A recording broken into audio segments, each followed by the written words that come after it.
I'm trusting God not to go too deep into this part, but that's why I'm not fully in support. When I go to meetings, even growing up in church, there are certain prayer points they call in church. I don't pray them. I just go ahead and speak in tongues. You know why? Because, see, there's a way you craft your prayer point. You are indirectly limiting God. It's just the truth. There's a way you craft your prayers. You are indirectly limiting God. Your blessings is already on the way. It's already coming. Somebody's probably going to reach out to you on Monday to bless you. And that's when you step into church. I say, Father Lord, whoever is holding on to my blessing, let them not have rest. There's a way you will trouble the person in your blessing. The person just drop it. There's some prayers I don't pray. I can go on and give you examples. And even within ourselves, when you're not expected to. Any prayer outside of God is empty noise. That's why in theater and church, we're always being careful of the kind of prayers we pray. Now, I'm not saying I'm not going to bring in ministers that will lead you in the spiritual warfare and all of that. Don't just kill people. I don't. Any prayer outside of God, it's empty noise. Many of the times we even think we're praying, but we are just making cultural and harmonized noise for the church. I'm trying to do it the way they do it in those churches where I grew up. Call Jesus 3 times. Why?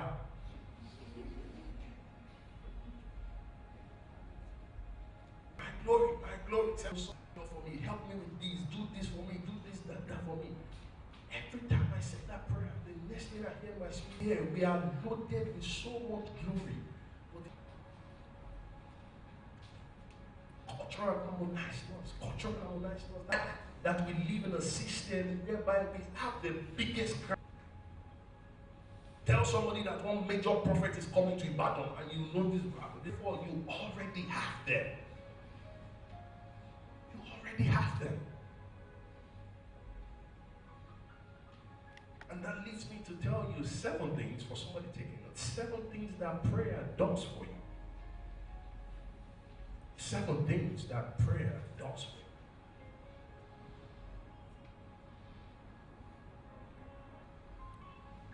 Does not reveal your nakedness. You have not started praying. I'm going to say that again. If your prayer does not reveal your nakedness, you have not started praying.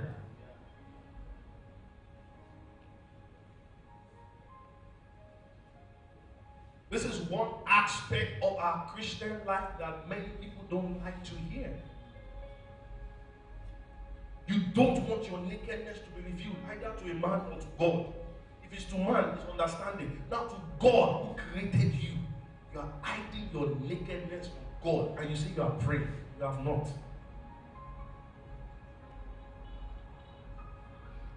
You are not. Nobody who is going to be able to decode this. I just got into that level so you can decode it. Somebody might say, okay, we're talking about the nakedness of man. Actually, there is the nakedness of God. And the nakedness of God is what you already have. That's his authority. So if God can give you his own nakedness, you are stupid for hiding your own from him. And the nakedness of every man is your weakness. The weakness of God is his authority. That's why he said, not a single word I say will come back to me void. I rather change my name.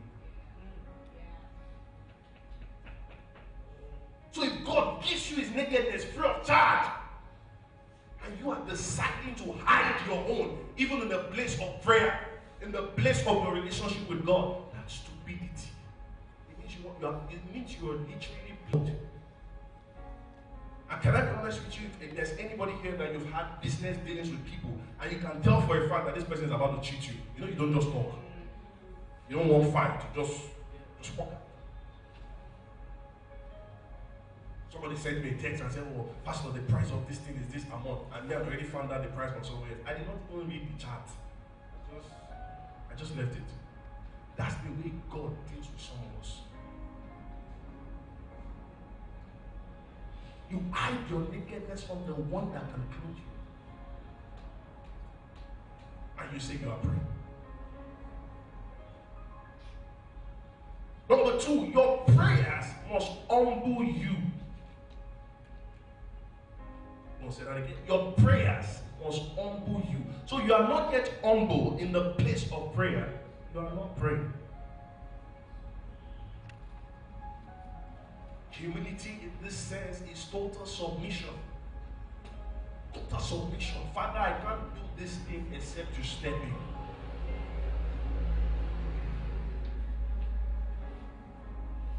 Number 3. Your prayer is actually and is expected to change you and upgrade you. Go and find out any man that is devoted in the place of prayer. There is always a significant change in their life. So you are still in that process where people get to pray for you, or you are quick to run out from the place of prayer. You're not ready for a change. You're not ready for a change.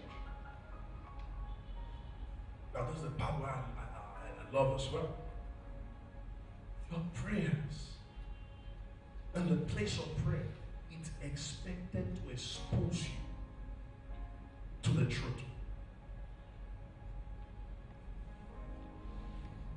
If your prayers is not exposing you to the truth, you're not praying.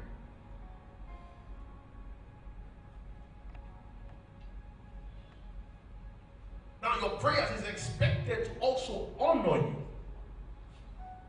Now, I want to take a little bit of time to explain this. If you don't feel honored in the place of prayer, then you're not praying. Your prayers is not complete. Now, what do I mean by honor?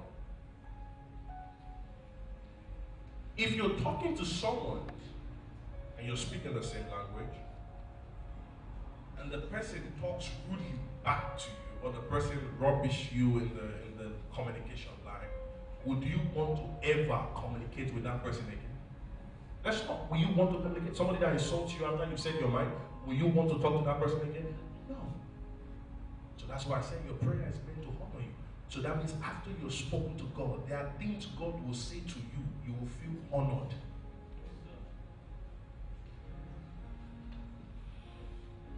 We're talking about praying with understanding.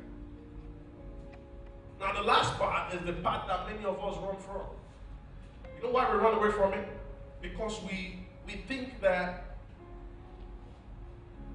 even after praying and God has answered you, like He's giving you a direction in His word. He said, oh my daughter, go this way, go that way, blah, blah, blah. And He gave you a scripture as an anchor. The last part I'm about to say to you, prayer is actually expected to keep you praying. Am I making sense? Yes, sir. Prayer is actually expected to what? To keep you praying.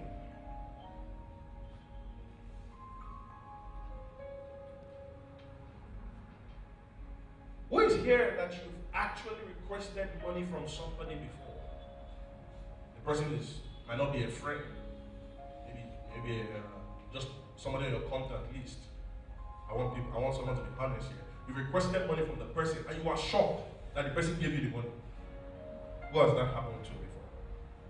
What happened after you got the money from the person? Did you not find a way of making that person your friend? If you put that person on your broadcast list, you'll be getting messages from me every morning.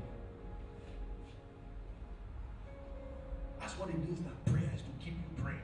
So when you pray to a God that gives you an answer, what do you want to do? You want to keep communicating with that person. So So that you prayed on Monday and you got your result on Tuesday and you walked out and you stopped communicating with that person. You've not even started praying. 7 major things that prayer is expected to do to you. Prayer is simply communion with God and a principle of worshiping Him. Prayer keeps you in awe of God because God is still speaking. I hear people say, I want to be intimate with God. The only thing that can help you to get intimate with God is prayer.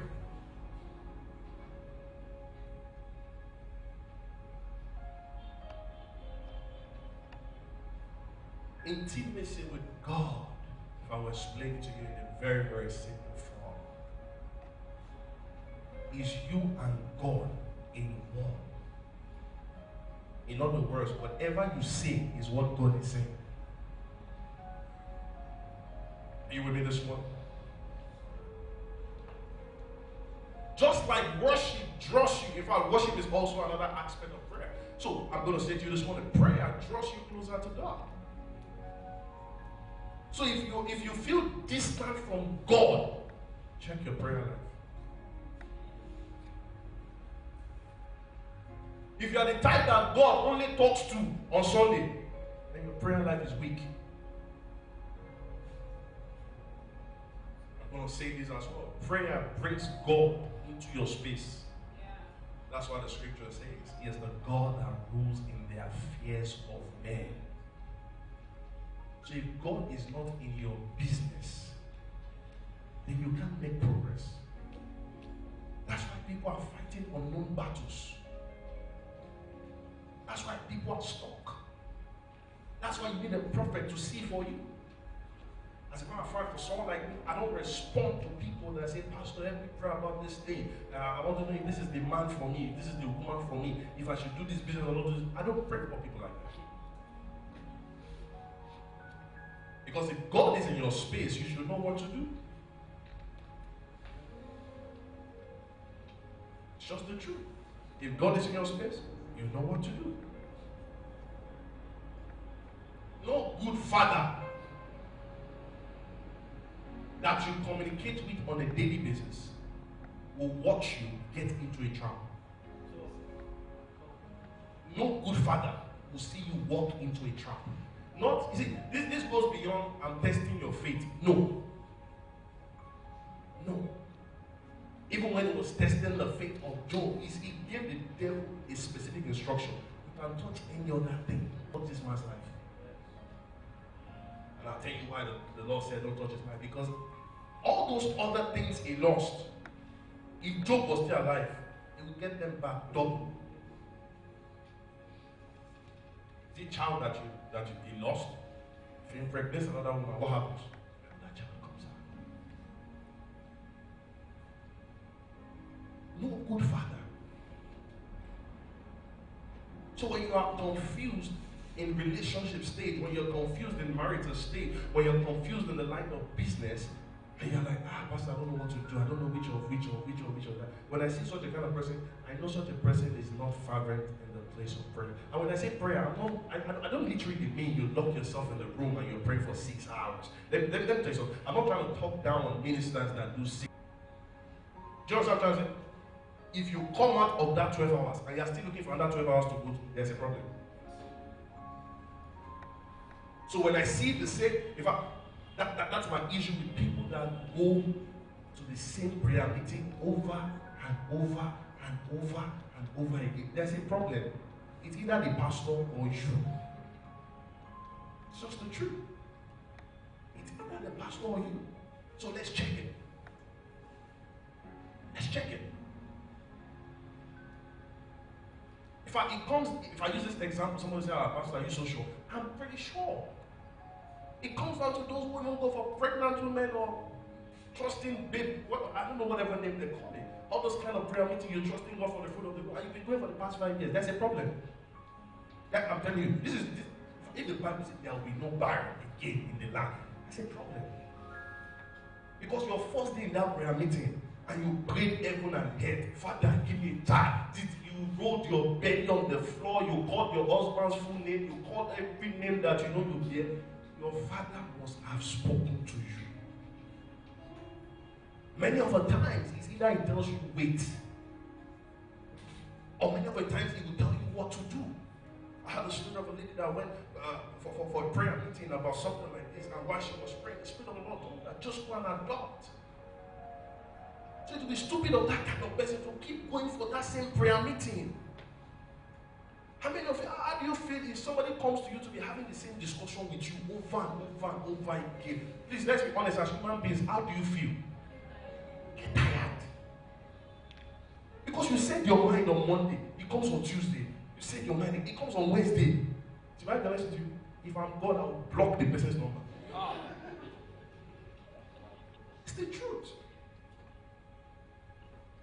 Ordinary customer care that you call and repeat the same issue. My 4G is not showing. They tell you what to do, turn off your phone, do this. It's not showing. At some point, what do they say? Go to our office. These are physical things that are happening within us, and I want us to get wisdom from it.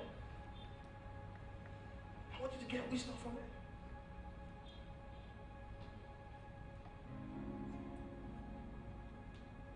Because in the place of prayers, we are expected to share our feelings. Share your feelings in the place of prayer. It got so bad with Jesus that he was praying, and the scripture says tears like drop of blood was coming out of his eyes. Because you know why? But when Jesus saw the cross, he himself was scared. It's the truth. It took Moses and Elijah to come.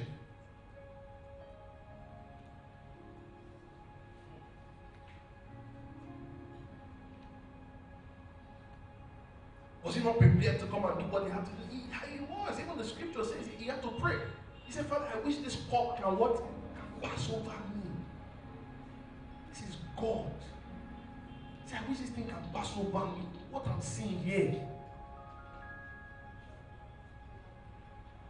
And the bad part is after you pay the price, they now tell you a particular percentage will still not accept. Sometimes you feel like this guy just perish.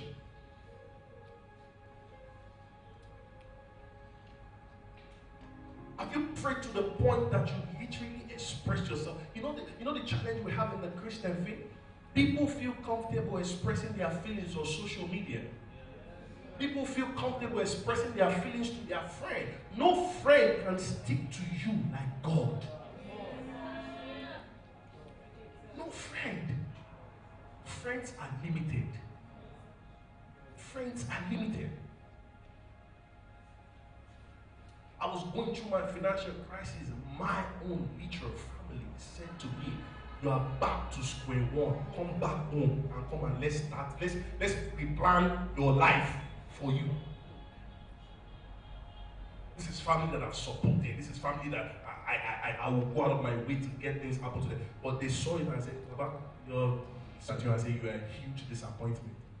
But when you are doing good, they didn't remember that. No. God, let me say this one, just for what I'm getting. No matter what you've done, no matter your mess, God will never call you a huge disappointment. That's what friends will do. If it will take God to relocate you, to change your story, He knows how to do it. But I'm just going to say, I was in a conference one time. I really can't remember the pastor, but I remember the message very well. He said something. He said if a man of God is going to mess up big time, like mess up and tarnish the name of the church, he said God takes people like that very quickly. So when you hear that the pastor died very, very young, something is coming for him in the front that he cannot handle. God took him out. It's just the truth. That's how loving God is. Because where God took him to is way better than this place. Because he could, let's not even talk. The pastor could do something funny, and that could just be the end point of his life. Maybe he went to join some people to carry drugs, and he carried gun and all that, and he got got caught in the process and he got fired. There's no room for Father, have mercy on me. The pastor said, he said the love God has for his servant. When he sees that they are about to mess up, he will call them home. Not call home to come and take punishment. Come home to say, come and be with me. I will not let you spoil this thing. But friends will watch you mess up so that you can come back to them, so that they will help you to re-strategize your life. And many of the times, no matter how much they try to re-strategize your life, they will not plan it for you to be as good as they are. They will not. If I have to be honest with you this morning, I don't think there's a friend, I don't think there's a father, or there's a mother that will empty their account for you. Any father, any mother, any friend that empties his account for you on a Monday, go and check his account on Wednesday. He has something coming back for him to replace it. A good example of my pastor friend, the pandemic, I'm not going to mention his name. He said he emptied his account for people to support and help people. Guess when he did it? On the 27th. His next salary came in when? On the 29th. That's just the way it is. Pastor Tomiwa will empty his account for you. Then something must be coming in the next day. Because I can't afford to be stranded. You can't help someone to the point of being stranded. Let's be honest. Let's be honest. This goes beyond the African magic we watch when they'll say, oh, he's in the hospital, he needs kidney. Then one of the younger brother will come and say, okay, this is my kidney. So let's be honest. Let's be honest. Let's be honest with ourselves. No friend, no spouse. No spouse, nobody will drop their life on the line for them to fix yours. No one.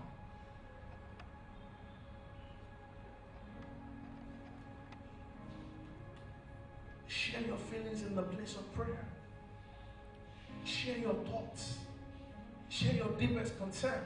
And I hope this morning I just decided to just pour out all these things to you so that you can understand what prayer is. Prayer is not the 36 prayer points to success. That's not prayer. That's not. Because there is only one way to be successful. Successful. Can you give me Joshua chapter 1 verse 8? Joshua 1 verse 8. I'll show you the only way to be successful. So just in case you've been going for prayer meetings and they are calling all those kind of prayer. Sure. Joshua 1 8. What did it say? This book of the law will not depart from my mouth. I'll meditate on it day and night, so that I may be careful to do everything written in it. Then what? Your prayer points does not determine your success. You determine your success.